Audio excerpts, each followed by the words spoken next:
can start. So hello everyone. So I'm very happy today to have Alexandre Raffoul as our presenter for the April seminar of the RC14 Politics and Ethnicity. So today Alex will be presenting on associational power sharing, managing ethnic conflict within multi-ethnic parties.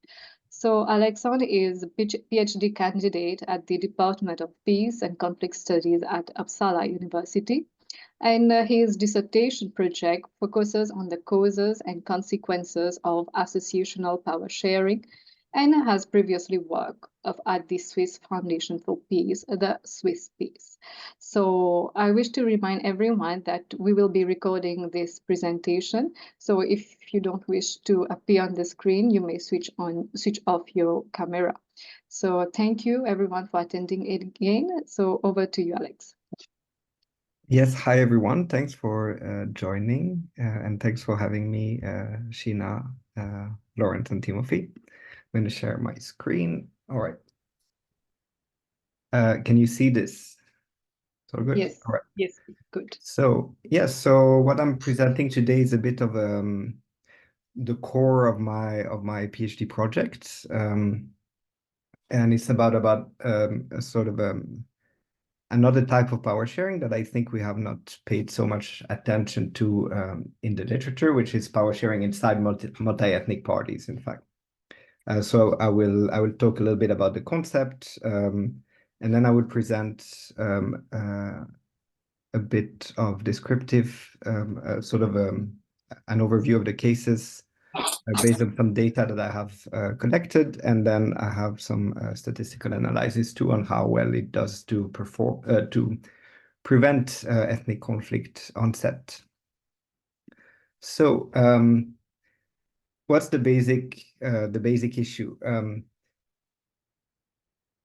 We have this great literature on consociationalism and centripetalism, and this stark debate between the two approaches. But one point of agreement between these two models of power sharing is that they assume that in deeply divided societies, political parties tend to be ethnic.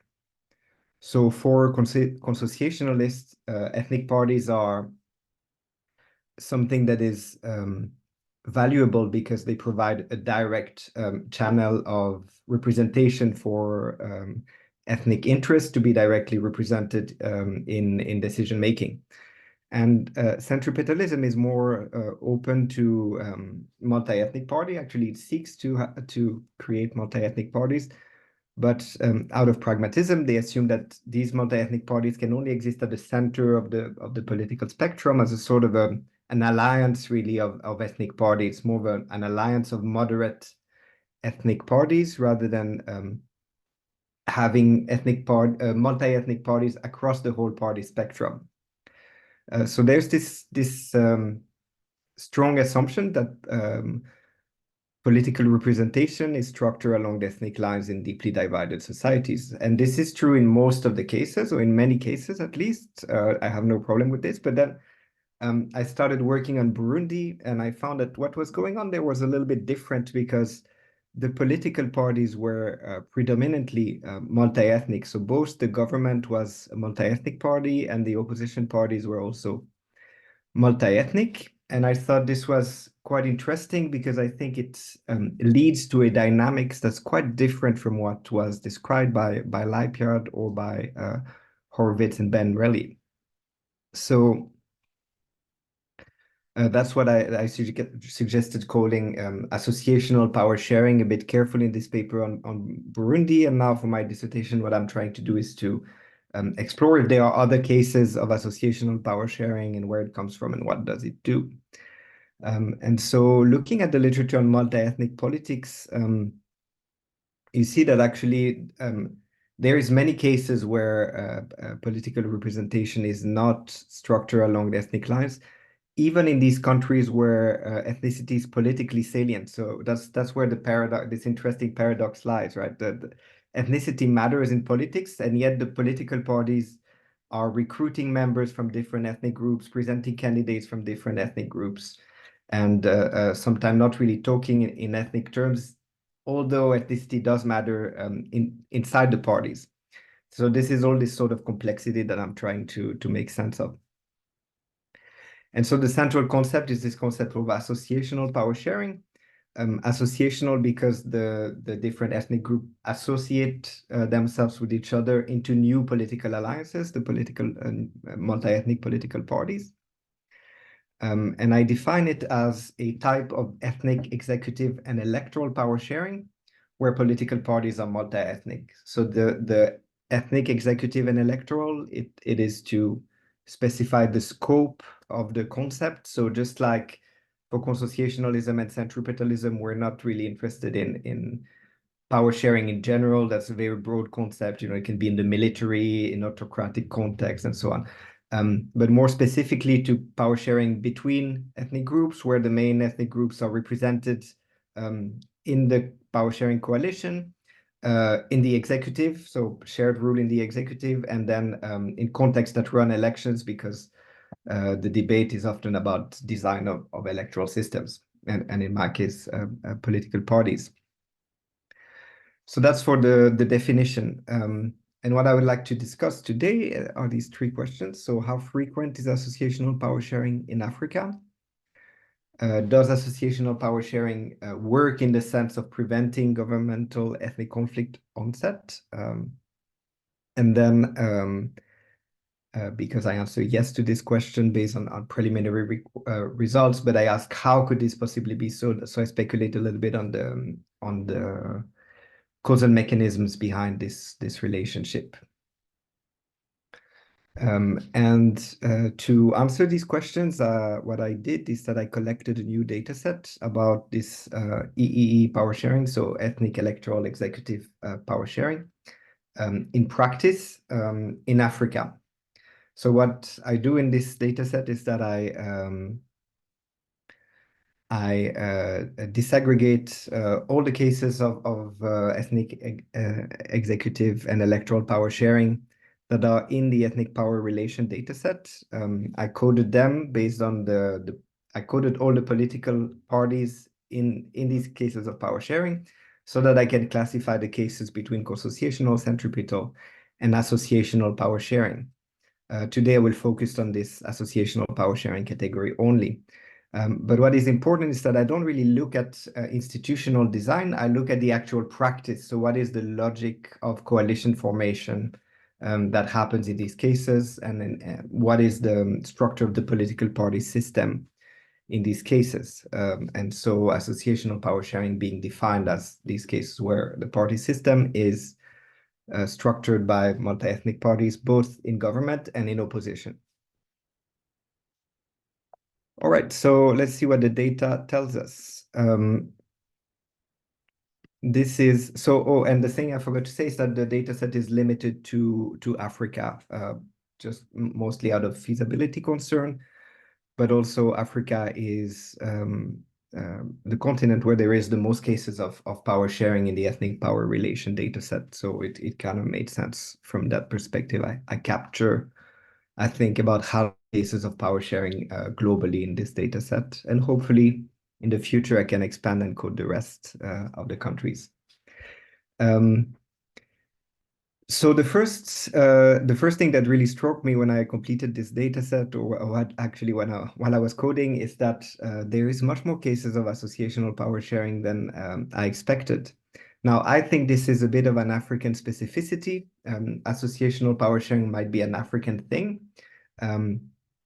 But it's still striking that it's something we haven't really been talking about so much, because we had this strong assumption that in deeply divided society, political party systems are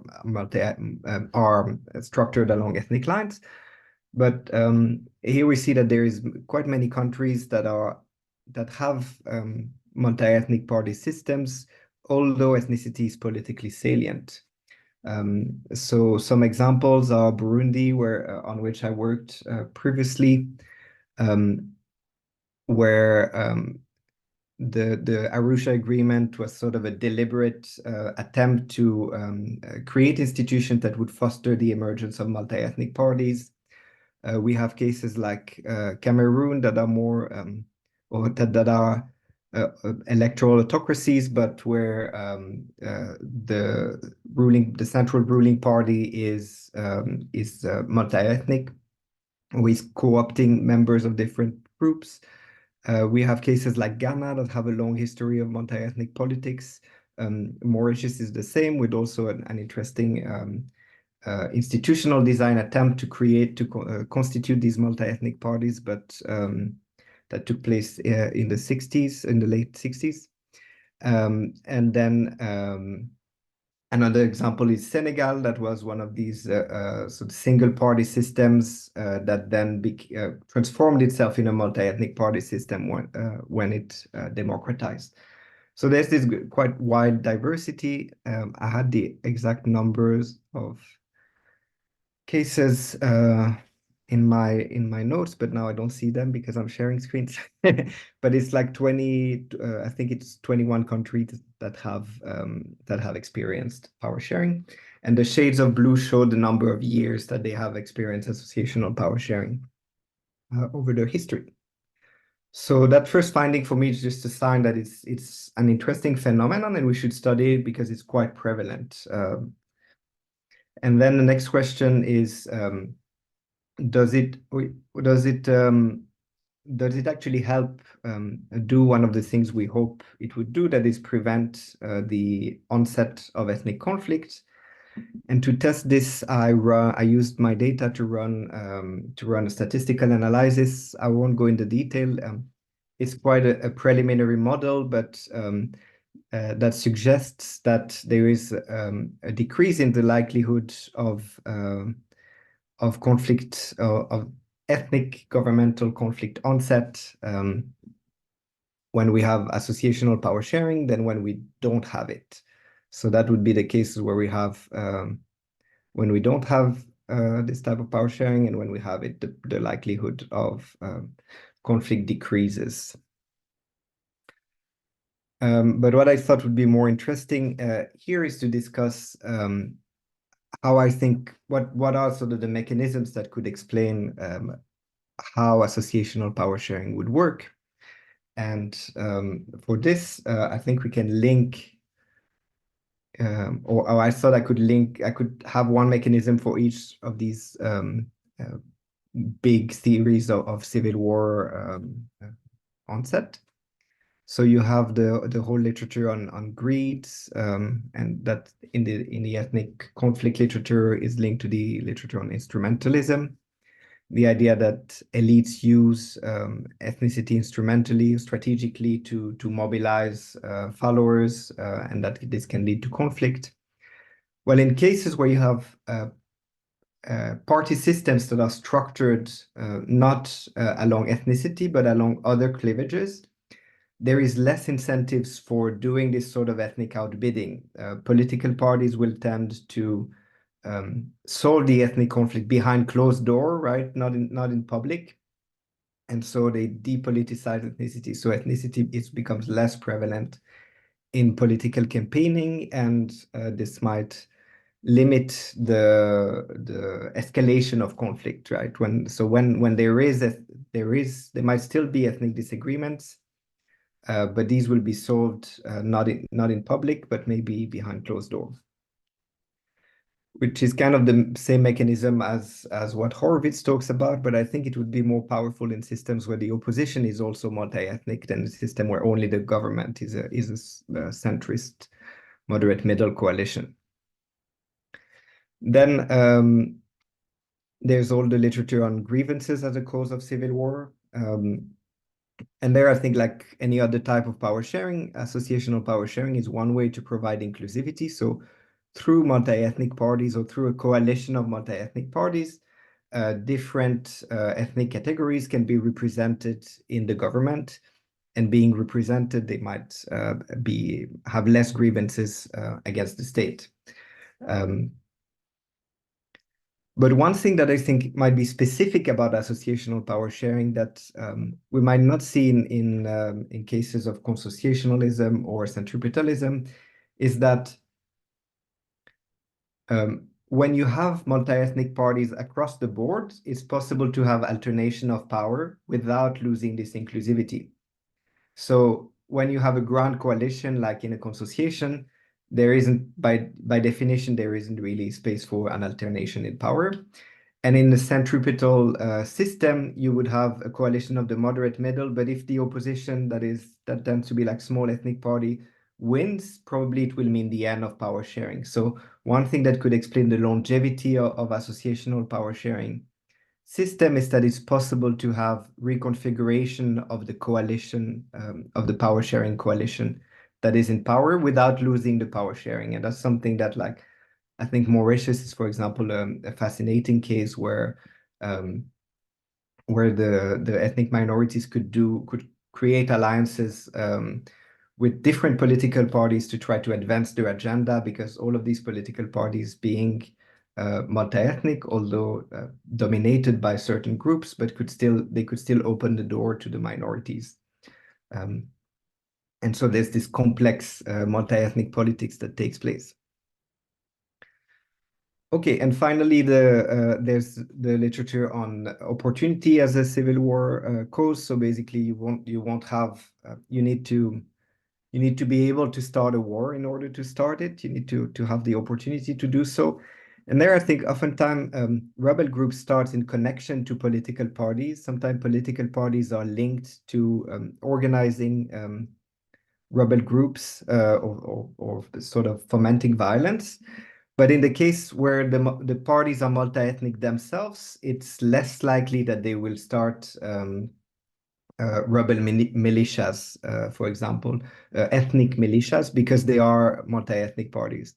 Then I think Burundi would be a counter-example where you have, for example, the CNDD-FDD that still has a youth wing that can be considered an ethnic militia. So this one is more of a hypothesis, but that could be a mechanism linking associational power sharing to less risks of conflict.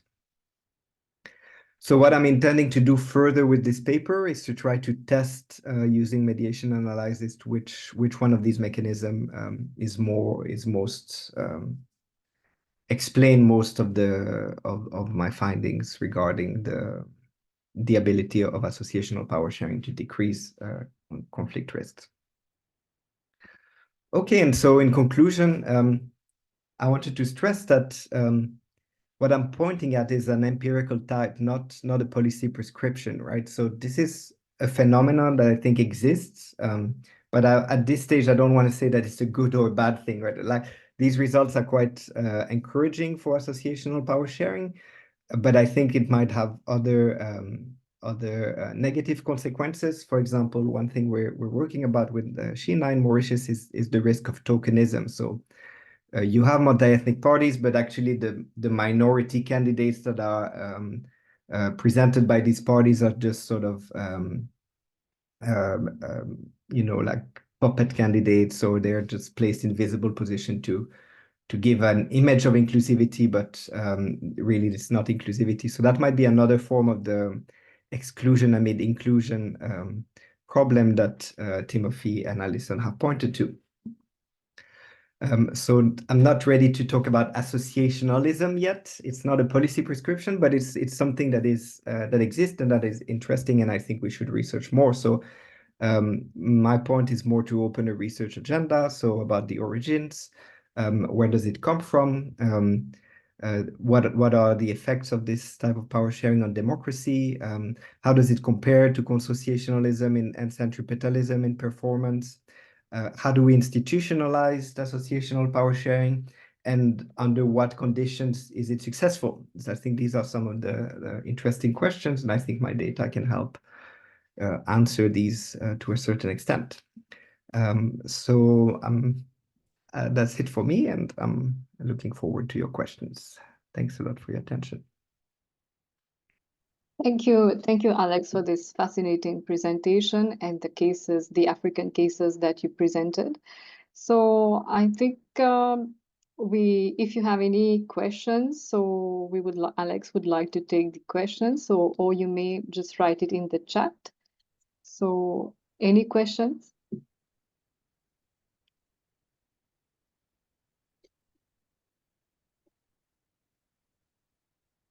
Yes, Adrian. Yeah, Alexander, I found a very fascinating description of African countries of these multi-ethnic parties, because the phenomenon is sort of so wonderfully counterintuitive, because there's all this kind of literature about, ethno-nationalism being the product of ethnic entrepreneurs who sort of manipulate people into sort of kind of voting along ethnic lines. And what you often have in African cases is at the time of sort of foundational elections, multi-ethnic parties operating that are surprised by the vote along ethnic lines. Actually, the voters surprise the political party elites. If you think of Zimbabwe at independence, you had a conflict between ZANU-PF and ZAPU, and both parties had kind of leaderships that were completely multi-ethnic across the Shona and Ndebele divide. But yet when it came, the voters voted strongly along Shona and Ndebele lines. It's like this sort of a very pure kind of division of how the voters turned out. Now that left obviously the Ndebele leaders who had gone along with Mugabe and were found themselves in a party with a massive, strongly Shona base in a difficult position, just as it left Shonas who had sided with Nkoma's and kind of now Ndebele-based party kind of, they were then caught out in, they became sort of tokenistic, or they were pushed into that tokenistic position, but they didn't start that way. So often you have political parties that start with strong ambitions and not great realization of the likelihood of popular vote dividing along ethnic lines. I mean, Kenya is another example where KANU and KADU started up with very multi kind of cross-ethnic leaderships. Very significant Luo leaders were part of KANU before it became a sort of Kikuyu kind of dominated political party. Sorry, I'm going on at length about this, but I think you're onto something which is very, very fascinating as to, how, how counterintuitive this process is of political parties not being able to predict or not foreseeing where their popular base will come from. And it suggests that sort of ethnic voting, is more deeply rooted than simply amongst, it's not a simply product of manipulation by elites. So, sorry, that's and I wonder with that phenomenon, I mean, you've looked so far at Africa and at foundational elections in Africa. I mean, is that a starting point for other places as well? I wonder how far this phenomenon drives, and how important the foundational elections are. Sorry, that's a very long question. I beg your pardon. So I'll stop at that point. Sorry. Okay, Alexandre. Thank you, Adrian. So, Alex, would you like to respond? Yeah, but thanks a lot. I agree. That's why I thought it was a fascinating topic. It's so counterintuitive that ethnicity matters, but then there are multi-ethnic parties. It sounds like it should not exist, right?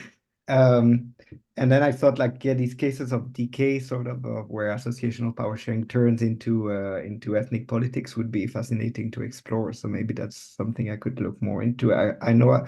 So in the data set, it is coded per year or per election year. So I can see these cases that transition away.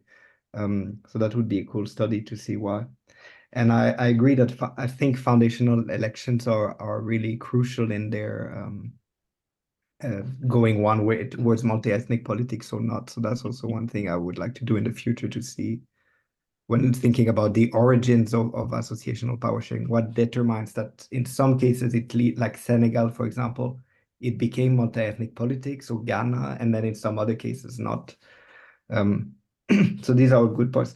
And one thing I wanted to stress is that interestingly, the fact that the parties are multi-ethnic does not mean that voters do not vote ethnically. And there I have to refer to Sheena's excellent work in Mauritius that showed that like the political parties very carefully target specific ethnic constituencies and place candidates from different ethnic groups in the right constituency to capture vote along ethnic lines, but then at the level of the political party itself, the party presents candidates from diverse groups, right? So it's this very complex interplays of ethnic and multi-ethnic logic that is quite fascinating, I think. So, thanks for the comment. Thank you. Thank you. So any more questions? Lawrence, yes. Thanks. Yeah, thanks for the excellent presentation. This sounds really interesting work and like a kind of agenda going forwards as well, I guess. I wondered if so this is partly because I was kind of teaching a week on kind of civic parties in deeply divided societies a few weeks ago, so it's kind of on my mind a bit. And I'm thinking about Sarah Murtaugh's kind of typology of different types of civic party, and I wonder, are the cases you're kind of looking at here are kind of multi-ethnic parties the kind of norm, or are there other types of kind of civic party that are kind of operating alongside them? So she talks about like post-ethnic or kind of non-ethnic parties. I wondered where that it kind of fits into that kind of bigger, I guess, typology of civic parties. Yeah, thanks a lot. That's a great question. So I'm not sure I still have Sarah's typology in detail in mind, but what I would say is that by definition, I limited the scope of the concept to these cases where ethnicity is politicized, right? So these are sort of ethnically places where ethnicity is salient. And so as a result, I think most of these parties are parties where ethnicity still matters internally. So a bit, as I said before, like in Burundi or in Mauritius, the ethnicity does matter. So it's more, I see them more as multi-ethnic parties in the sense that they engaged in this delicate work of balancing between different ethnic interests internally. But then, and that's where it's very complex, is that they often have a sort of a post-ethnic discourse too. So they would often claim that they are, they are beyond this, and then and sometimes it's also a way to hide power relation inside the party, right? So that's not a super precise response, but that's my reflection on it. Thank you. That's fine. Yes, thank you. So I think we have time. So any more questions?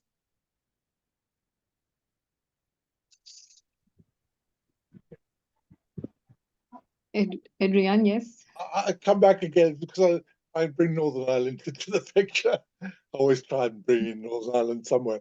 But I remember the sort of, I mean, it's no longer so fashionable to debate this, but sort of in the early stages of the operation of the Alliance Party as a party that crossed the divide in Northern Ireland, there was a bit of a debate about whether it was a non-sectarian party or a bi-confessional party, i.e. whether it was a party that really transcended, didn't want to have anything to do with the sectarian division, and really were people who were against, were apart from those and didn't recognize it, or whether it was an alliance between people who continued to recognize and think of themselves as either Protestants or Catholics, but kind of, united together, wanting to do various things and to moderate the conflict. And the issue as to whether it was a bi-confessional party or a non-sectarian party really was a sort of sensitive issue for the political party. And I guess the same applies to these African multi-ethnic parties as to whether they define themselves in terms of consciously bringing different groups together but retaining their identities in the process, or whether they're people who say, let's smash these divisions, they're meaningless. And, I guess you'll have a very different answers in different places. And I wonder how you found that, how they answer that dilemma, Alex. Yes. Alex, would you like to comment? Yeah, no, I agree, and I think it's I think sometimes it can get a little bit of a problem when they, like in cases like in Burundi, where they have this debate now on removing the ethnic quotas, where it's almost as if the ethnic quotas were the cause of persisting ethnic divisions, while the cause is really, like power relations, in my opinion. And the ethnic quotas are actually paradoxically what stimulated or incentivized the parties to become multi-ethnic in the first place. So the former rebel group, Hutu rebel groups, strategically co-opted Tutsi candidates in order to win the seats that were reserved for them in government, right? To be able to compete for them, for these seats. And so the risk, in my opinion, is that removing these ethnic quotas, you think that you will end up with a system where ethnicity disappears and everything is nice, but you might end up in the reverse situation where exclusion reappears and violent ethnic conflict comes. So that's a link to this. So when the parties think they are non-sectarian and sectarianism has disappeared, sometimes it's a little bit too. It can also be a discourse that is manipulated in order to remove the safeguards for minorities. So I guess that's a problematic that I've seen in many of these countries.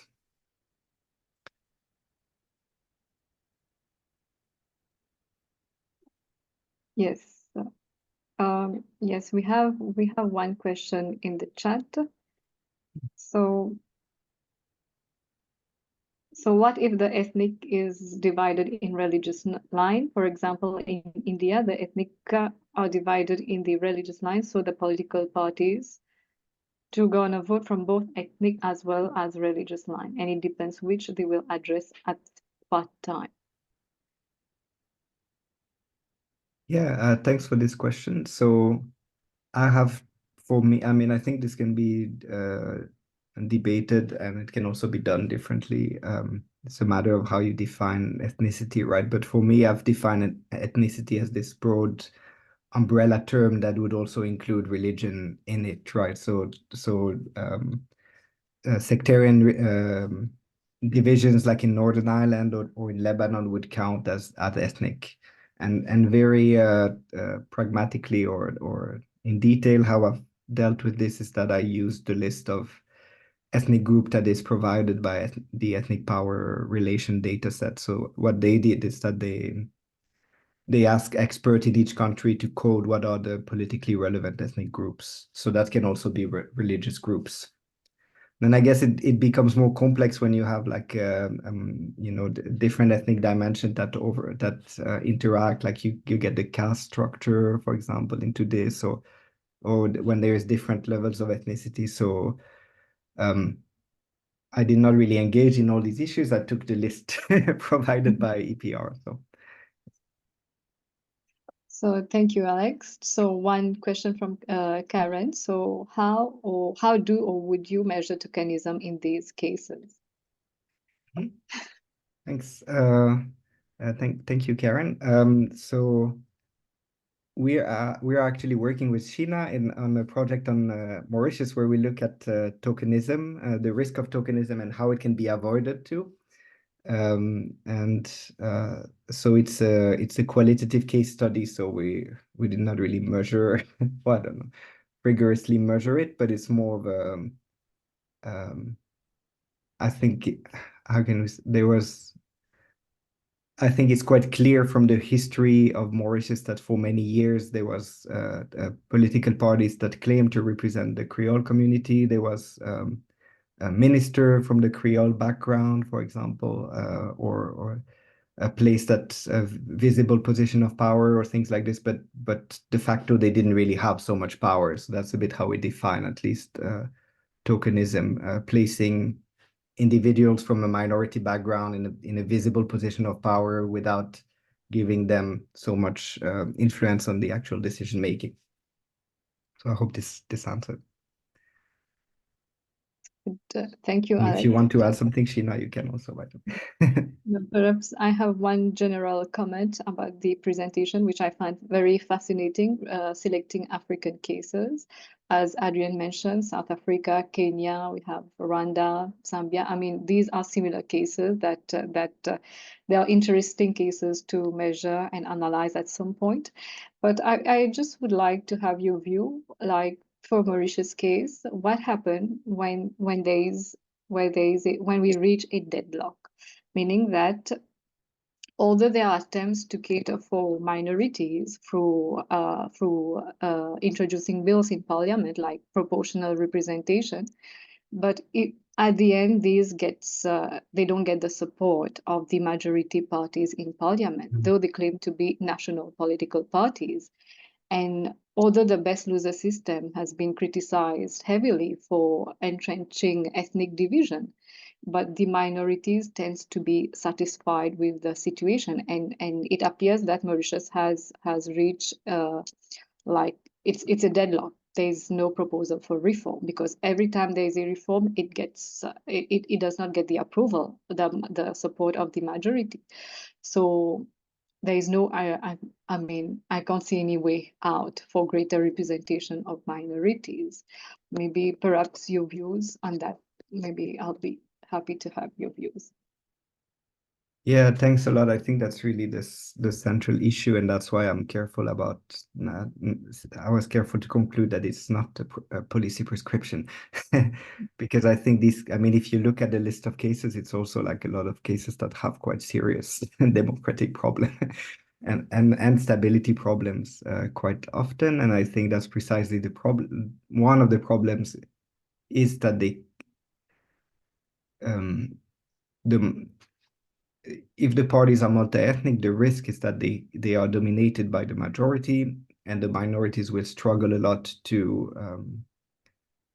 have their policy preferences represented, and that's I think the problem that Leipjord was really worried about, and that's why he recommended to have PR and ethnic parties, right? And I think this is perfectly valid, a valid criticism. But then, on the other hand, what I think is that when you have multi-ethnic parties, it also opens other possibilities for minorities to find ways to get representation. So they can form alliances with different parties to try to push their interest.